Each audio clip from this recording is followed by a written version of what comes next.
श्रृंखला सर्व आत्माओं के पिता परमात्मा शिव के द्वारा उच्चारित महावाक्यों के संकलन पर आधारित है।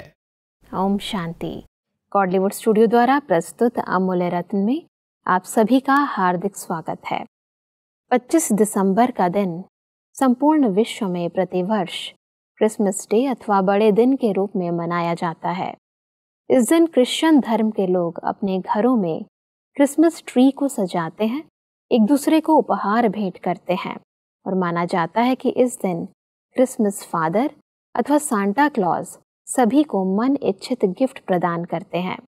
आध्यात्मिक रूप से इस दिन का क्या महत्व है, आज हम ईश्वरीय महावाक्यों द्वारा समझेंगे और इन महावाक्यों के स्पष्टीकरण के लिए हमारे मध्य हैं प्रजापिता ब्रह्मा कुमारीज ईश्वरीय विश्वविद्यालय के वरिष्ठ राजयोगी शिक्षक आदरणीय राजू भाई साहब। सब आपका आज के एपिसोड में बहुत बहुत स्वागत है। सब आज हम बात करेंगे 25 दिसंबर 1989 के महावाक्यों पर, जिसका टॉपिक है ब्राह्मण जीवन अर्थात बेफिक्र बादशाह। परमात्मा कहते हैं कि संगम युग का हर दिन आपके लिए बड़ा दिन है, क्योंकि बड़े ते बड़ा बाप बड़े युग संगम युग में ही मिलता है।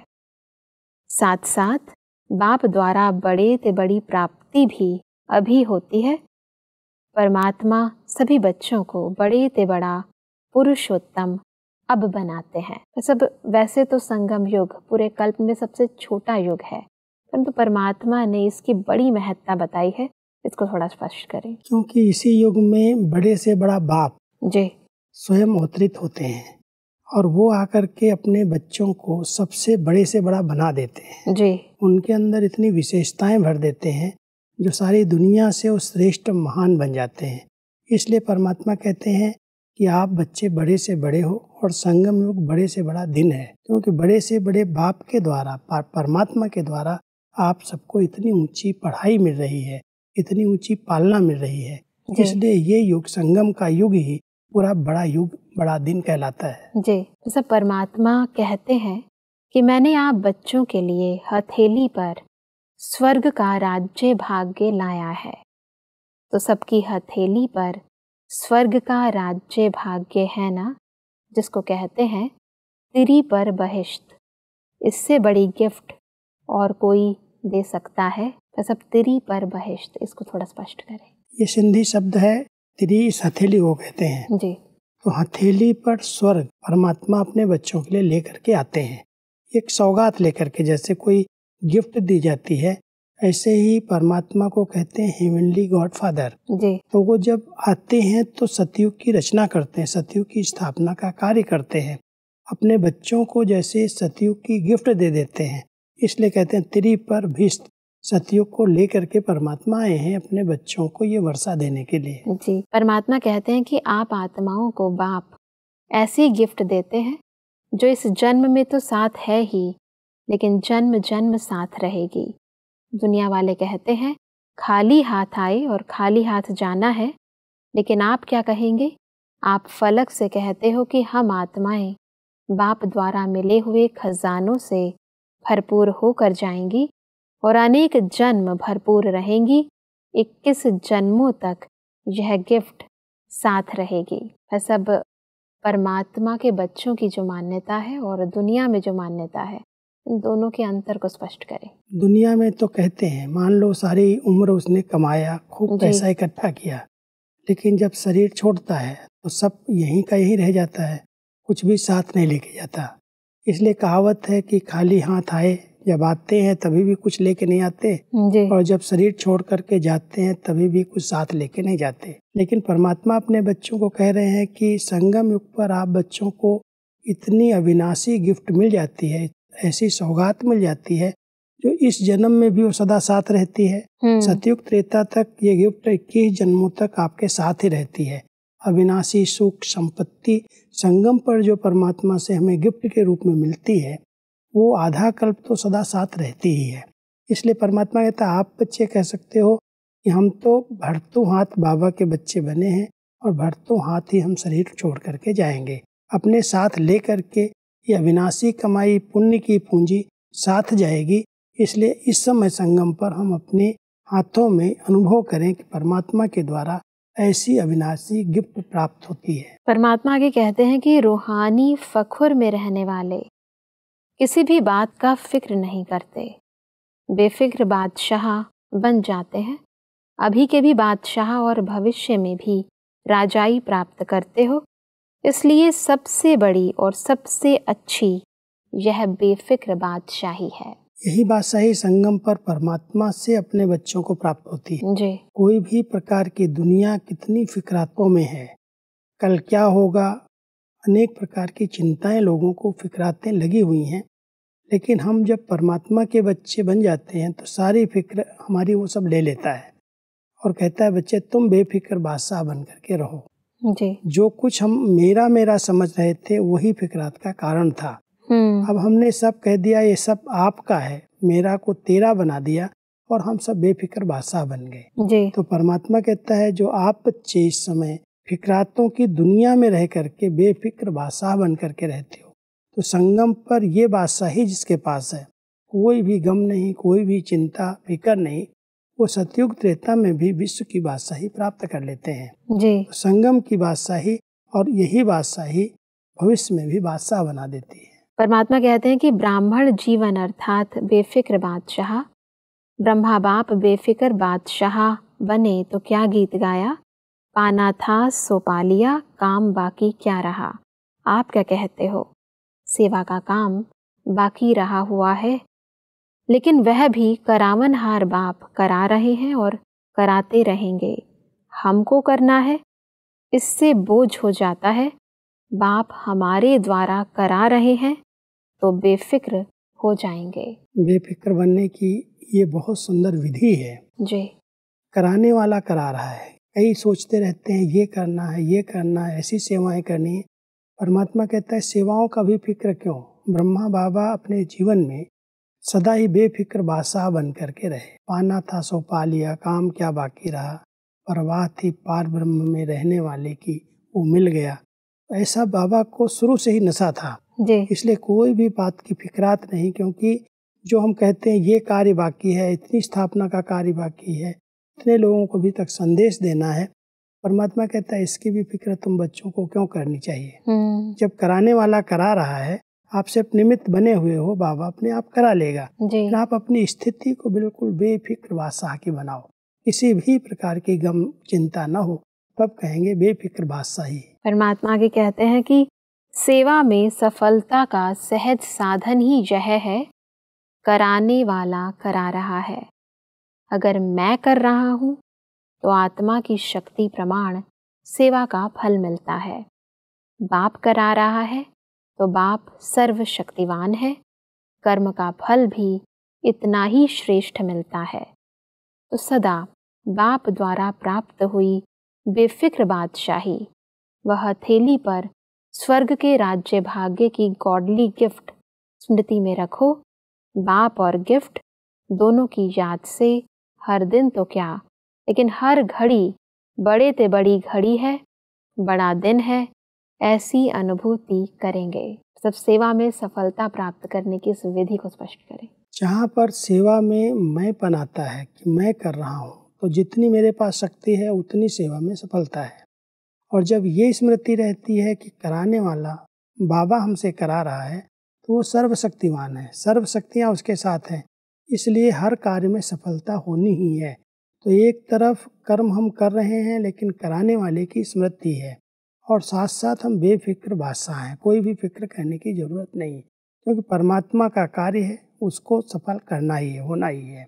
इसलिए बच्चों को सिर्फ निमित्त बनना है, कहीं पर भी मैं पन्ना आ जाए। इसलिए परमात्मा हमको कहते हैं एक तरफ आप बच्चों के हाथों में बेफिक्र बादशाही की गिफ्ट है, दूसरी तरफ स्वर्ग की गिफ्ट है, इसको साथ रख करके चलो तो उस नशे और खुशी में रहेंगे, कभी भी मेहनत का अनुभव नहीं होगा।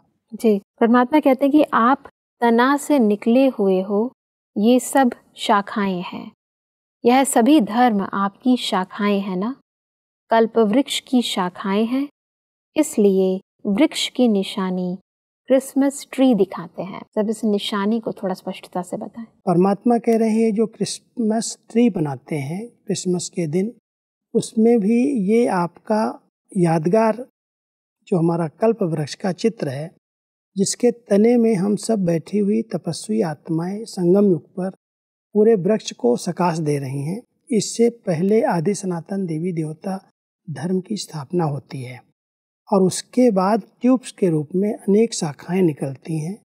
इस्लाम, बौद्ध, क्रिश्चियंस, ये सब शाखाएं निकली। तो परमात्मा कहते आप बच्चे तना हो और आपके द्वारा इस पूरे वृक्ष की उत्पत्ति हुई है, इसकी वृद्धि हुई है, इसका विस्तार हुआ है।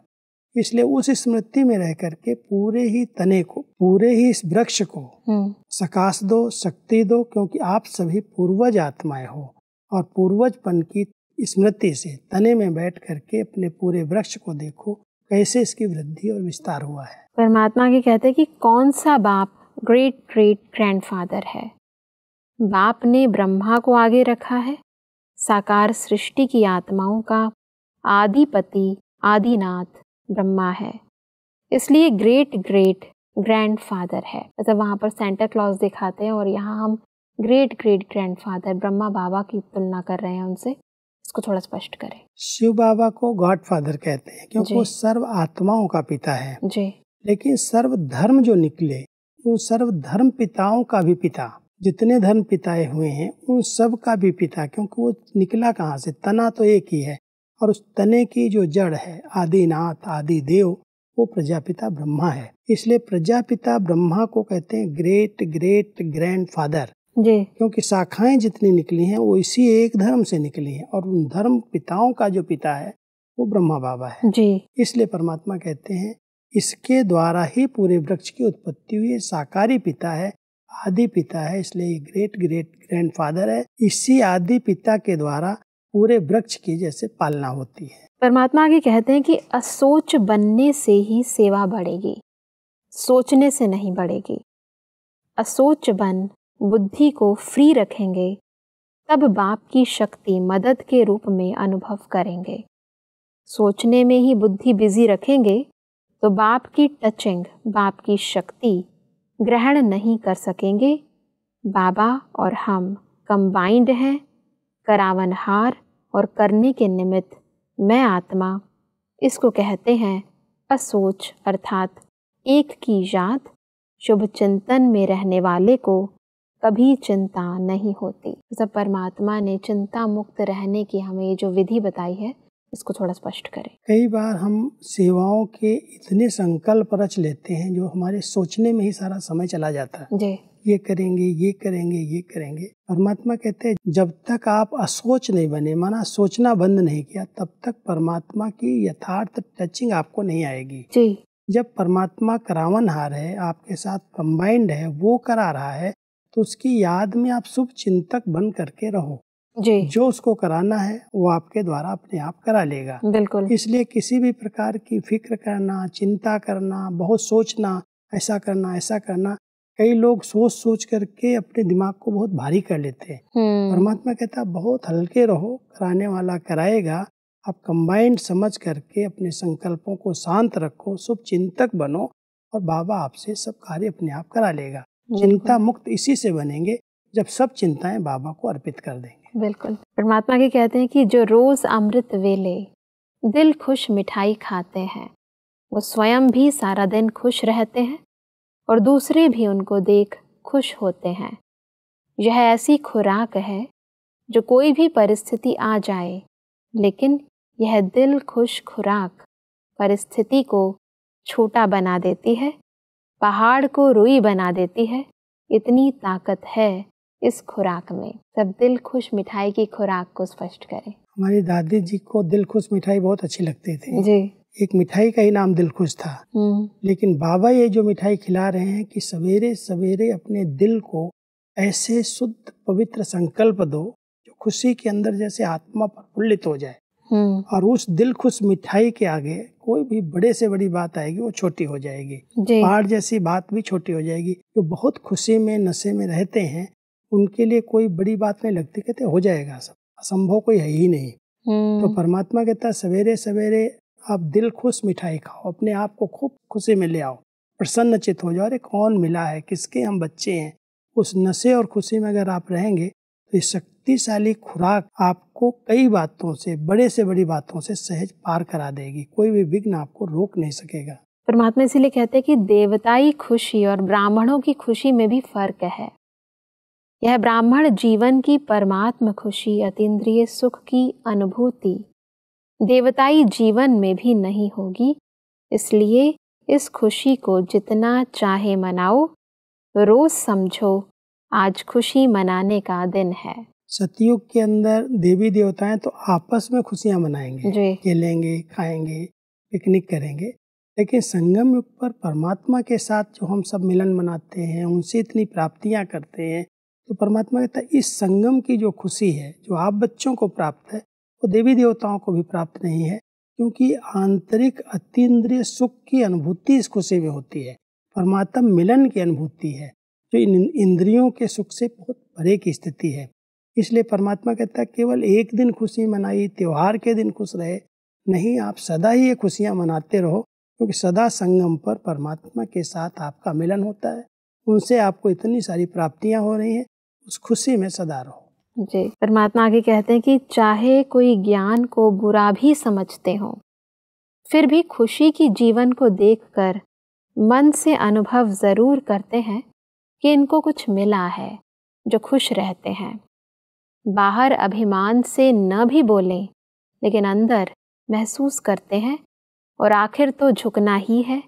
आज गाली देते हैं, कल चरणों पर झुकेंगे। ये सेवा का बड़ा अच्छा साधन है जी। क्योंकि वर्तमान समय जब चारों तरफ दुख ही दुख है, अशांति ही अशांति है, और ऐसी हलचल के दुख के वातावरण में सदा खुश रहना, सदा प्रफुल्लित रहना, कोई गम नहीं, कोई चिंता नहीं, सदा मौज में रहना, तो लोग भले हमारे ज्ञान को गलत भी मानते हों, बुरा भी मानते हों, गालियां भी देते हों, लेकिन अंदर से महसूस करते हैं इनको कुछ तो प्राप्त हुआ है जो इतना खुश रह सकते हैं। जब सारी दुनिया के अंदर इतना टेंशन है, इतना तनाव है, ऐसी दुनिया में रहते हुए कितना खुश रहते हैं, क्या इनको है, कौन सा नशा है?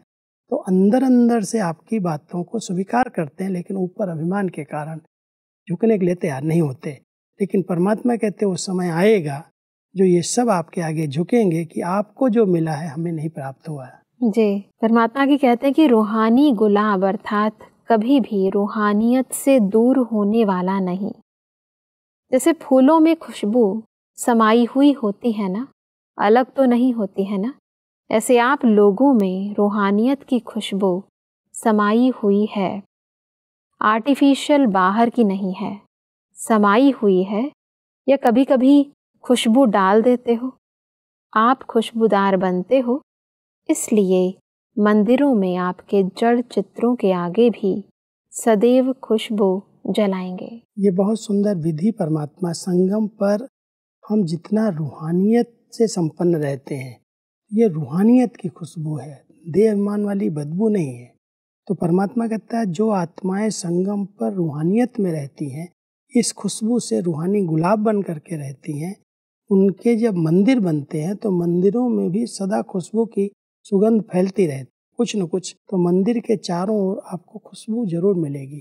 अगरबत्ती जल रही होगी, अच्छी धूप जल रही होगी, तो चारों तरफ के वातावरण को चेंज करती है। लेकिन क्यों ऐसा यादगार बनाया? क्योंकि संगम पर आप सभी रूहानी खुशबू से भरपूर बने हो। परमात्मा कहते हैं कि गणेश अर्थात विद्यापति, जो नॉलेजफुल है वो विद्यापति अर्थात गणेश है, और हनुमान अर्थात जिसके हृदय में सिवाय बाप के और कोई नहीं, सेवाधारी भी है और हृदय में बाप समाया हुआ है। ऐसा परमात्मा ने देवी देवताओं की विशेषताओं से हमारी तुलना की है, इसको स्पष्ट करें। भक्ति के अंदर दो यादगार विशेष गाई हुई हैं। जी।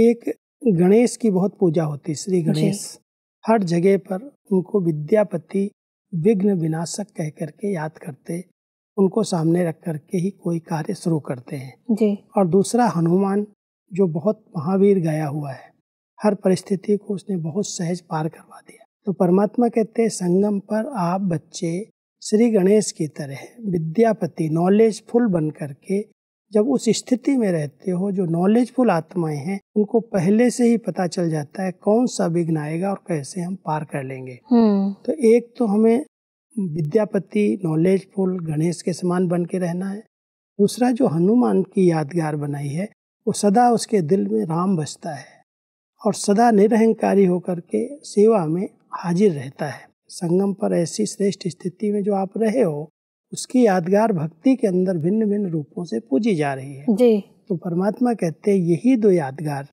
आपके दिल में सदा राम बसे, असंभव को भी आप संभव करके दिखाएं, निरहंकारी बन करके सेवाधारी बन के रहें और कोई भी प्रकार का विघ्न आए, विघ्न विनाशक स्थिति से विद्यापति बन करके उन विघ्नों को पार कर लें।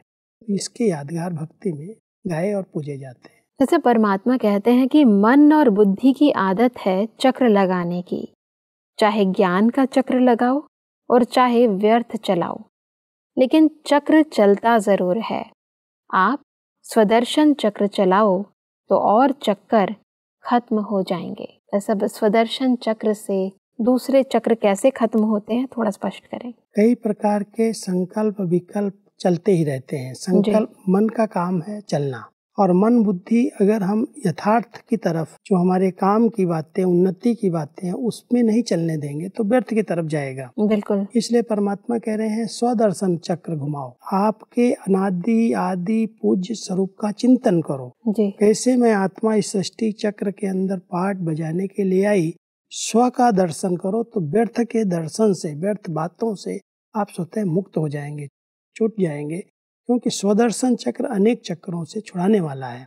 और स्वदर्शन चक्र माना अपने अनादि स्वरूप की स्मृति, अपने देव स्वरूप की, आदि स्वरूप की स्मृति, भक्ति काल के अंदर अपने पूज्य स्वरूप की स्मृति और संगम युग पर इतने श्रेष्ठ ब्राह्मण जीवन की स्मृति। अगर इन स्मृतियों में, इन यादों में हम सुमिरन में मग्न रहते हैं, मन बुद्धि इसमें हमारा बिजी रहता है, तो हम सब व्यर्थ बातों से छूट जाते हैं। बिल्कुल भाई साहब, आज हमने बहुत ही गहराई से समझा कि कैसे हम बड़े दिन को बेहद के दृष्टिकोण से मनाएं। ऐसा स्पष्टीकरण के लिए आपका बहुत बहुत धन्यवाद। ओम शांति। दर्शकों, आज के महावाक्यों में हमने समझा कि हमें परमात्मा द्वारा प्राप्त भविष्य राज्य की गॉडली गिफ्ट और वर्तमान बेफिक्र बादशाही को सदा स्मृति में रखना है। परमात्मा ने कहा कि शुभ चिंतन में रहने वालों को कभी भी चिंता नहीं हो सकती। परमात्मा ने कहा कि बड़े से बड़ी परिस्थिति को छोटा बनाने के लिए हमें रोज अमृत वेले परमात्मा प्राप्तियों की दिल खुश मिठाई खानी है और औरों को भी खिलानी है। दर्शकों, आज के महावाक्यों से संबंधित यदि आपके मन में कोई भी प्रश्न है तो आप हमें ईमेल कर सकते हैं। हमारा ईमेल आईडी है amulyaratna@godlywoodstudio.org। अगले एपिसोड में एक और अव्यक्त वाणी के साथ आप सभी के समक्ष हम फिर हाजिर होंगे। तब तक के लिए लेते हैं इजाजत। ओम शांति। मुख्य सार। कराने वाला करा रहा है, यह बोल क्यों? अगर मैं कर रहा हूँ तो आत्मा की शक्ति प्रमाण सेवा का फल मिलता है। बाप करा रहा है तो बाप सर्वशक्तिवान है, हमको करना है, इससे बोझ हो जाता है। बाप हमारे द्वारा करा रहे हैं तो बेफिक्र हो जाएंगे। सोच असोच, असोच अर्थात एक की याद, असोच बनने से ही सेवा बढ़ेगी। सोचने में ही बुद्धि को बिजी रखेंगे तो बाप की टचिंग और शक्ति ग्रहण नहीं कर सकेंगे। ब्राह्मण जीवन की अति इंद्रिय सुख की अनुभूति देवताई जीवन में भी नहीं होगी। बाप की स्मृति सदा समर्थ बनाती है, इसलिए कर्म भी श्रेष्ठ अलौकिक होता है।